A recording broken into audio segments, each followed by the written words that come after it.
Imagine you're at the grocery store holding a shiny red apple that looks so perfect it could star in its own superhero movie when suddenly you decide to take a tiny bite and then put it back on the shelf because, well, you just wanted a sample and one bite can't possibly hurt anything, right?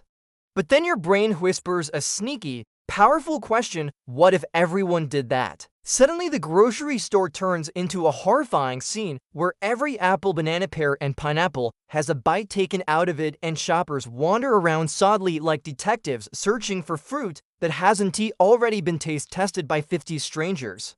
Congratulations, your tiny action, multiplied by everyone, has created a disaster smoothie of chaos and germs. And that, my brilliant philosopher friend, is the magical moment when you've entered one of the most useful ethical games ever invented, the What If Everyone Did That game. It's not a video game, it's not a board game, and sadly, there are no collectible trading cards, but it is still one of the coolest thinking tools humans have ever used. This game works like this. Whenever you about to do something, even something small, you imagine a world where every single person does the exact same thing.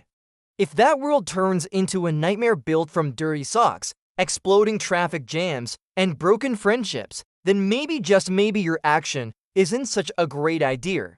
Take littering. One candy wrapper tossed on the ground doesn't seem like a big deal. It's tiny, light, barely visible, practically a stylish accessory for the sidewalk. But what if everyone threw their trash wherever they wanted? Parks would look like giant dumpsters, playgrounds would become garbage obstacle courses, and ducks would file official complaints with City Hall. Or imagine this: you're waiting in line for ice cream and someone cuts in front of you because they're really hungry, which, by the way, is the same excuse used by every human being in the universe. Annoying, right? Now imagine a world where everyone cuts in line. There are no lines, just endless chaos, elbow shuffling, dramatic sighing, and people screaming, "I was here first," while holding melting waffle cones. So the game isn't meant to make us feel guilty, it helps us zoom out and see how our choices connect to others like invisible threads in a giant spider web of society, cooperation, and delicious ice cream happiness. But here's where things get really interesting. Sometimes playing the What If Everyone Did That game leads us to surprising answers. For example, what if everyone decided to volunteer, help a neighbor, recycle properly, or hold the door open for the person behind them? Then the world would transform into a giant, sparkly cinnamon roll of kindness, politeness, and fresh-smelling air. So the game doesn't only warn us away from bad choices, it also inspires us toward good ones. However, philosophy loves to keep our brains doing somersaults, so let's make this trickier. What if everyone became a firefighter? That sounds heroic, but then who would be teachers, doctors, bakers, scientists, artists, plumbers, or the brave souls who make pizza for the entire galaxy? Suddenly, everyone doing the same good thing becomes a problem. So the game isn't a perfect rule, it's a thinking tool. It helps us ask deeper questions like, does my choice help or harm others? Would the world fall apart if everyone copied me? Is this action fair, kind, respectful, or responsible? Am I choosing convenience over caring? Because sometimes the hardest part of ethics isn't choosing between good and evil, it's noticing how small choices add up when multiplied across millions of humans. Now imagine this everyday example. You stay up late watching videos and then show up to school tired, cranky, and running on 3 brain cells and a single piece of toast. No big deal, right? But what if everyone did that? Schools would become zombie training facilities, teachers would lecture to glazed donut eyes, and no one, not even the math genius, would remember how numbers work.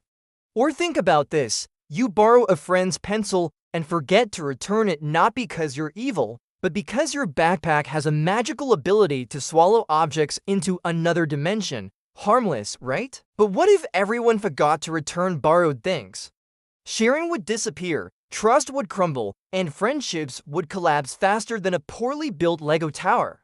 So the game helps us see that being a good person isn't just about avoiding huge dramatic evil villain moments, it's about paying attention to the everyday choices that slowly build the kind of world we all want to live in. Now, here comes the twist because philosophy always has one. What if everyone asked the question, what if everyone did that? Imagine billions of humans pausing before acting, thinking, considering others, and choosing wisely.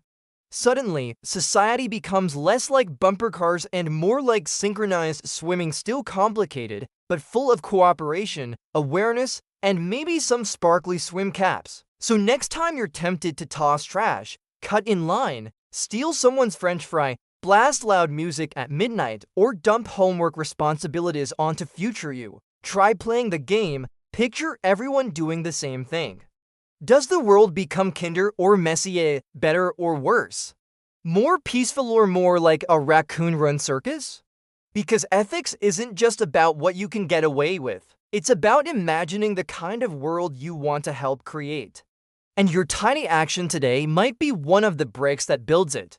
So play the game, think before you act, and remember, you're not just a kid living in the world, you're helping design it.